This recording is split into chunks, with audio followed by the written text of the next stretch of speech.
Imagine you're leading a group through one of the most beautiful places on Earth, and then, in a split second, paradise turns into a nightmare you'll never forget. But the real horror wasn't the fall itself. As a trail guide, my days usually involved leading corporate types on team-building hikes up iconic spots like Half Dome. We'd spend a night camping in Little Yosemite Valley, then hit the trails the next morning. This particular group of 4 men and 3 women seemed pretty standard, some more outdoorsy than others, but nothing that screamed trouble. The morning air was crisp, the views breathtaking, and everything felt normal. Until it wasn't. We were taking a much-needed break on the descent from Half Dome, catching our breath, when a piercing scream ripped through the serene wilderness. 2 of the men had wandered off to capture some photos near the cliff edge. Moments later, one came tearing back, his face a mask of absolute terror. His friend, he stammered, had slipped and fallen. I knew immediately it was bad, but when I reached the spot, it was far worse than I could have imagined. Below, at the bottom of a steep, rocky slope, not a sheer drop, but a violent tumble of at least 200 feet, lay the other man. Still. Silent. My professional instincts kicked in. I quickly directed the rest of the group to a safe, central location, away from the treacherous slope. First aid, getting help, securing everyone. Those were the only thoughts in my head. Everyone agreed, except for the tall guy who had witnessed the fall. He insisted on helping, eager to follow me down. He looked fit enough, so we jogged down the winding trail, me frantically radioing HQ for a rescue. As we ran, I remember his questions, sharp and oddly persistent. "Do you think he's dead? Is he going to make it?" I told him I had no idea, that some people survive the impossible. But what struck me as truly odd was the way he kept repeating, almost to himself, "He just tripped, man." There was nothing I could have done. It wasn't my fault. It was as if he was trying to convince himself, rather than seeking reassurance about his friend. In a crisis, I'd seen people selflessly offer their shirts for tourniquets, carry injured strangers for miles, their own well-being secondary to the injured person's. Yet, here was this guy, immediately focused on his own absolution. I couldn't shake the feeling that something was off, but with a critical injury unfolding, I pushed it down. My priority was the man at the bottom of the slope. We finally found a gentler incline to descend, carefully making our way down to the fallen hiker. It was a gruesome sight, but he was alive. Barely. His pulse was weak, his injuries horrific. And the tall guy was still there, at my side, repeating his self-serving laments. I remember thinking, asterisk, what kind of person reacts like this? Asterisk, in that moment, it was just a vague unease, a strange distraction amidst the chaos. But it planted a seed of doubt. A seed that would soon blossom into something far more chilling than any accidental fall. How would you react in a moment of pure, unadulterated crisis? As we desperately waited for help, the true horror of the situation, and the unsettling truth about one of the survivors, began to unfold. While every fiber of my being screamed for medical help for the fallen hiker, a much darker, human horror began to reveal itself right beside me. What if this wasn't an accident at all? Time stretched, each second an agonizing eternity as we waited for rescue. The injured man was barely clinging to life, his ragged breaths echoing the grim reality of his critical state. And through it all, the tall guy, the supposed witness, kept talking. "Is he dead? Can he hear us? Just hang in there, buddy, you'll be okay." But his words felt hollow, a performance for an audience of one, himself. It wasn't my fault. He just tripped. He kept repeating it, not to the unconscious man, but to me, to the empty air, to asterisk himself star. I'd seen countless accidents in the wilderness, animal attacks, accidental shootings, falls. Every time, without fail, people transform. Selfless. Tearing shirts for tourniquets, offering to carry injured strangers for miles. Their own comfort, their own safety, gone. All that mattered was the injured person. But this tall guy, his priorities were shockingly inverted.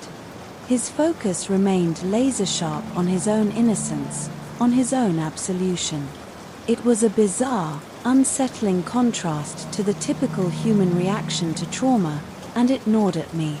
My internal alarm bells, once a faint whisper, were now screaming.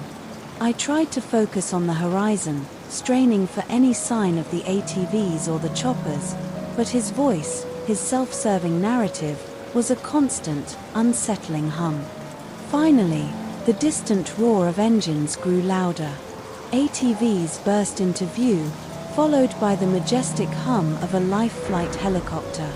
The park rangers were incredible, moving with cool efficiency, stabilizing the injured man, giving him a fighting chance. As they loaded him onto the stretcher, preparing for the urgent flight to the hospital, I couldn't help but notice the tall guy again. While the rest of our corporate group, now reunited with us, showed genuine shock and grief, he remained distant. He offered comfort like a calculated display of leadership, his expressions devoid of true empathy. He even repeated his "it wasn't my fault" line, subtly trying to shift the focus to his own trauma of witnessing the fall. It wasn't until we were back at camp, the immediate crisis over, that the full, chilling picture began to form. It brought back a fragmented memory, something I'd tried to dismiss the night before. And then, a few weeks later, the police called. 2 detectives arrived, grim-faced, asking me about the incident. I recounted the fall, the rescue, the tall guy's unsettling behavior. And then they asked about the night before. I told them everything. How the tall man and the injured man had slipped away from the campfire for a private, heated discussion. How, when I went to check on them, I heard their voices, hushed but intense. As I got closer, trying not to intrude, I heard a line that now echoed like a gunshot in my mind. The tall guy's voice, clear and cold. "Oh, is that it? You want me out of the way? Well, good luck, buddy." I didn't think much of it then, assuming it was just corporate drama, a getting fired kind of out of the way. But standing there, telling the detectives, it hit me. The look they exchanged confirmed it. They already suspected. The injured man was in a coma, unable to speak. My dark suspicion, initially a vague unease, solidified into a terrifying certainty. This wasn't an accident. It was attempted murder. What kind of argument, what kind of desperation or malice could lead someone to push another human being off a cliff? This wasn't just an accident, it was a chilling reminder that danger doesn't always come from nature. Sometimes, it wears a human face, just like in the next terrifying encounter, where a simple good deed led to a deadly warning.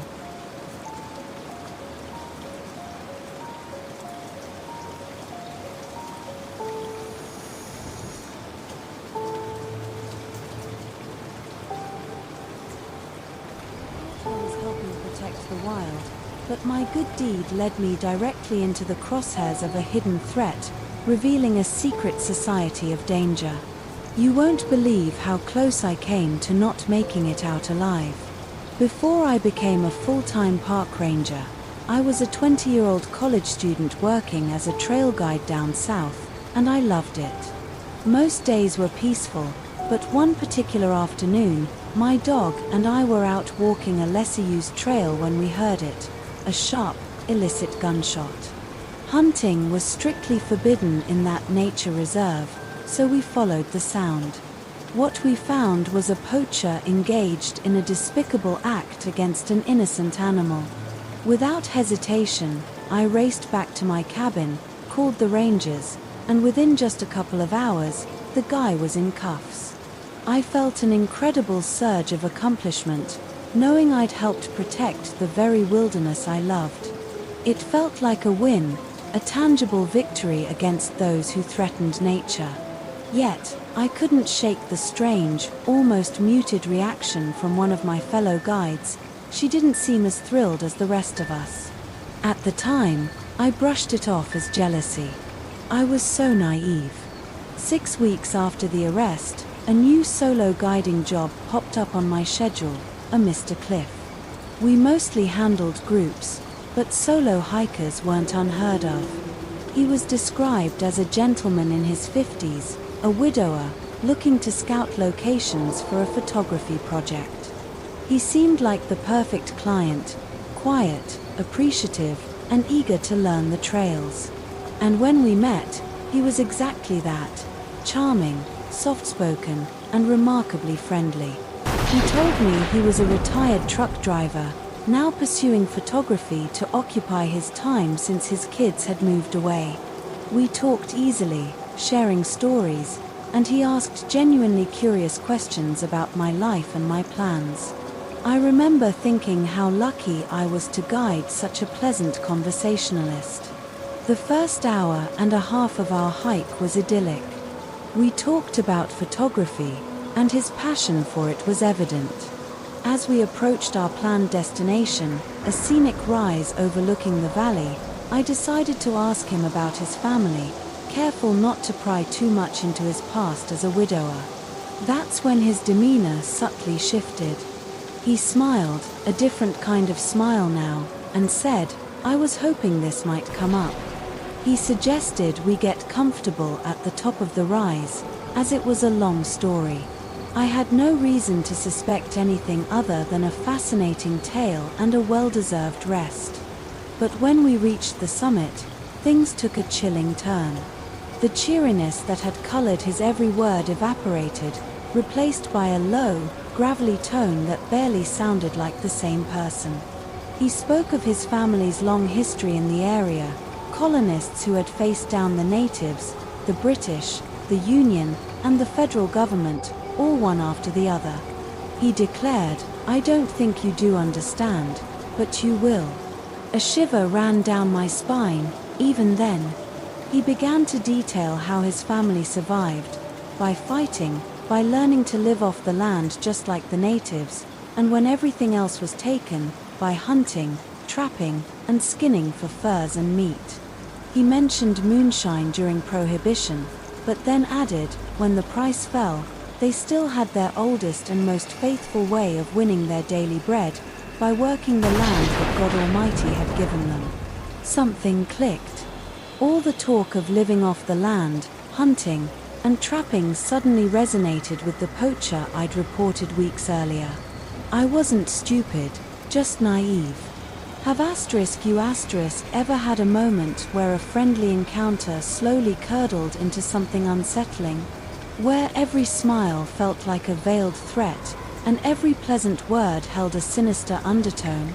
Cliff then pointed to a distant hill, perhaps a mile or two away. "My family," he said, "has always called that home. And everything we can see from here, that's home too." His voice grew colder. "And though many have tried, no one has ever been able to stop us from living the only way we know how. Not the British, not the Union, and certainly not some stuck-up Yankee college kid who thinks she ought to tell others how to live." I spun around, ready to verbally defend myself, but that's when I saw it. The handgun. Raised. Pointed directly at me.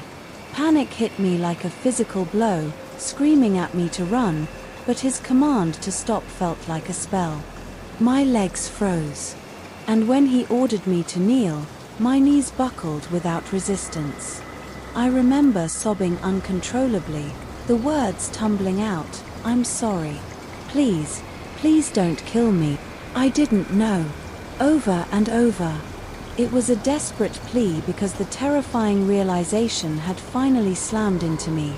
Cliff, definitely not his real name, was connected. The poacher I'd reported wasn't some lone wolf. He was part of something far bigger, an organized racket, and Cliff was one of them. In a horrifying flash, I remembered my co-worker's subdued reaction to the arrest. She hadn't been jealous, she knew. She knew this was coming. Had she received a similar warning? Had she kept silent out of fear? I'll never know.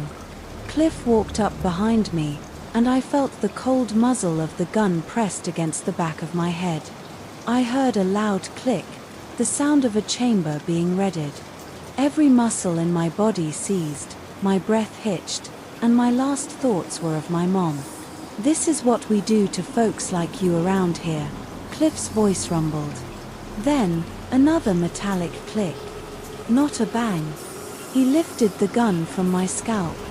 My body, overwhelmed by the sudden release of impossible tension, betrayed me. I peed myself. Embarrassing, but true. He laughed, a chilling, guttural sound. I lay curled in a ball, breathing shallowly, still expecting the shot to come. I didn't fully comprehend that it had been a mock execution. I thought the gun had jammed. But then Cliff spoke again, his voice devoid of any warmth. He said his paw had told him not to kill me, that it would bring too much trouble. But he wanted to make it very clear that if I reported any more poaching or trapping in their areas, they wouldn't be playing pretend anymore. They'd be playing for real. After that final, bone-chilling warning, the man left me there in the dirt. It took me hours to gather myself enough to drive back to the office, my body still shaking uncontrollably. We called the police.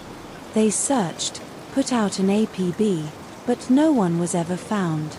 The poacher I'd reported refused to talk, even when offered a reduced sentence. That incident marked the end of my guiding days. I quit and moved away the very next day. Escaping with my life that day was a miracle, but it taught me a brutal lesson. Trust is a dangerous thing to give away freely in the wilderness. And that lesson was reinforced by my friend's terrifying experience when a supposed friendly guide turned into a predator. A friendly face on the trail can be a blessing, or a disguise for something truly terrifying. We learned that the hard way when a supposed shortcut became a desperate race for our lives. What would you do if a charming stranger suddenly turned violent, miles from civilization? It was a couple of years ago.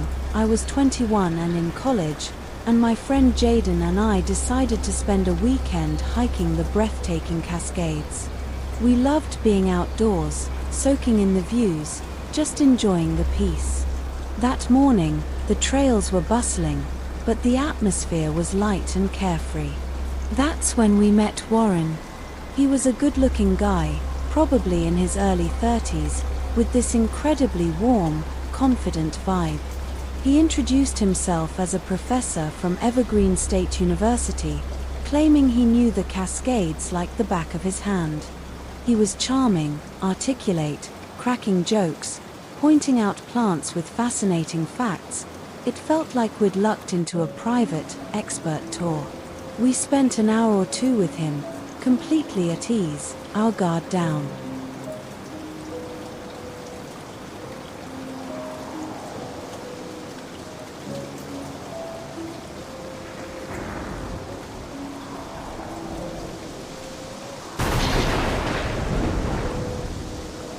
After a while, he offered to walk us back to our car, which seemed perfect as we were ready to head out.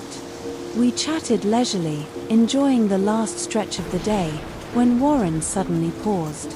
"By my calculations," he said, with a confident smile, "if we just cut through this section of trees here, it'll take us straight to the trailhead without having to loop all the way around." A shortcut. Sounded great. We trusted him. So, we followed him, stepping off the main trail and into the denser woods. Almost immediately, the quiet deepened. The bright, open feeling of the main path vanished, replaced by a subtle, unsettling gloom. Warren kept trying to keep the conversation going, but there was a forced cheeriness to his voice now. Jaden, who's usually a chatterbox, went completely silent. She's only like that when she's nervous. When she started lagging behind, I glanced back and saw her subtly shaking her head at me, a silent signal that she wanted out. My stomach dropped. I knew exactly what she meant. That little whisper in your gut, that tiny alarm bell ringing even when everything asterisk seems asterisk fine. It was blaring. I turned to Warren, trying to keep my voice casual. You know what, Warren? Jaden and I aren't so sure about this shortcut. We'd rather just head back to the main trail. His smile didn't falter at first, but his eyes narrowed. Oh, come on, he chuckled. It's just a shortcut.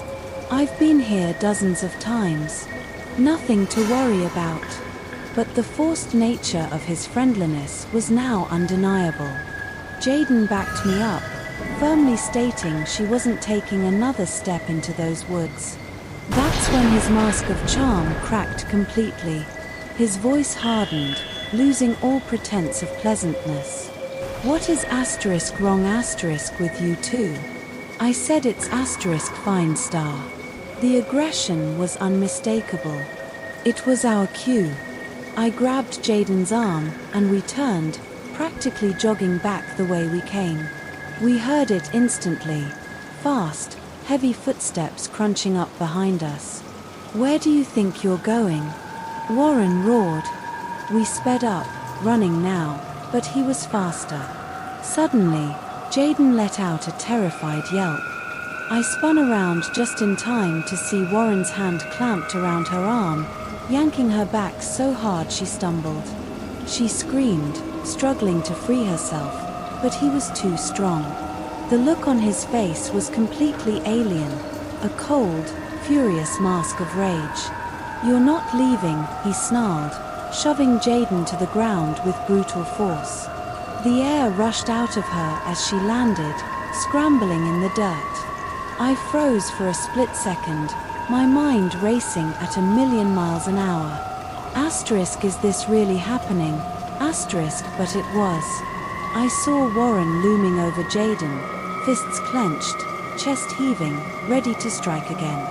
A desperate thought flashed through my mind. I fumbled open my fanny pack, pushed past keys and sunscreen, and grabbed the cold metal canister of pepper spray. I yanked it out, pointed it, and yelled, my voice shaking uncontrollably, back off. Warren turned, a mocking cackle escaping his lips. He took a step towards me, his eyes daring me to use it. I didn't hesitate. I pressed the button, unleashing a searing stream of pepper spray that hit him square in the face. He shrieked, a raw, animalistic sound of pain. He stumbled back, rubbing his eyes, completely disoriented. The spray worked, but the wind shifted, carrying a stinging mist back at us. My eyes burned, tears streaming, my nose on fire. Jaden, also hit by the back spray, clutched her eyes, yelling, run. This was our chance. Half blinded, choking, we bolted through the woods. Branches whipped at our faces, snagging our hair, but we didn't stop. Behind us, Warren's screams slowly morphed into enraged shouts. Run, I'll catch you anyway. We ran until our lungs burned and our legs screamed, bursting out onto the main trail. I nearly collapsed against a tree, gasping, eyes still streaming. But we kept going, racing back to the car. My hands were shaking so badly I could barely get the key in the ignition. Jaden frantically scanned the tree line, terrified Warren would crash through the bushes and attack the car. Finally, I got it started. We peeled out of there, the burning in my eyes irrelevant compared to the need to escape. As soon as we hit cell service, I pulled over. Jaden called 911, spilling the entire horrifying story while I sat in stunned silence. Later, at the police station, still shaken, We gave our statements, telling them everything, including Warren's claim about Evergreen State. But the police called us back a few days later with a chilling update. There was no Professor Warren employed at that college. His identity was completely fake. It makes you wonder, doesn't it? How well do we really know the people we encounter, especially in isolated places? Our fun hike turned into an utter nightmare in a heartbeat. I still think about it, the rapid shift from charming stranger to terrifying predator, and how close we came to something far worse. It taught me the most brutal lesson: always trust your gut. If something feels off, even just a little, it probably is. And carry protection if you can. You never know when it will save your life. Each of these encounters reinforces one crucial truth: the wilderness holds beauty, but also hidden dangers, often from the least expected sources. And sometimes, the message of danger is as clear as a silent, grim warning left in a stream, as one guide terrifyingly discovered. Some warnings aren't spoken. They're found. What would you do if you stumbled upon a gruesome message left deep in the wilderness, knowing your group's safety depended on your next move? For years, my job as a trail guide was mostly about making sure people didn't trip over roots or get lost.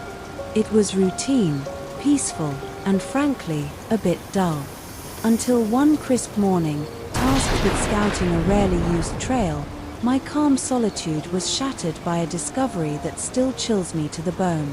Our groups often stopped at a particular stream, a tranquil spot where hikers would refill their bottles and cool off. My job was always to check upstream first, just to make sure no dead animals or debris had fallen in. Usually, it was just a few leaves or a bit of mud. But that day, as I walked, enjoying the gentle gurgle of the water, I stopped dead. There, in the shallow current, was a deer's head. Not just any deer head. It was rotted, swarming with flies, eyes clouded, and the stench. Oh, the stench was enough to make you gag. But it wasn't the rot that unnerved me most. It was the cut. Clean. Precise. Not the work of a scavenger, but a blade. A human blade. My gut clenched. This wasn't an accident. This wasn't nature. This was a message. A deliberate, horrifying warning left for someone to find. But who? And why? My mind raced. My group was just downstream, unsuspecting, about to drink from this very water. The water itself felt tainted, but the hidden threat felt far more dangerous.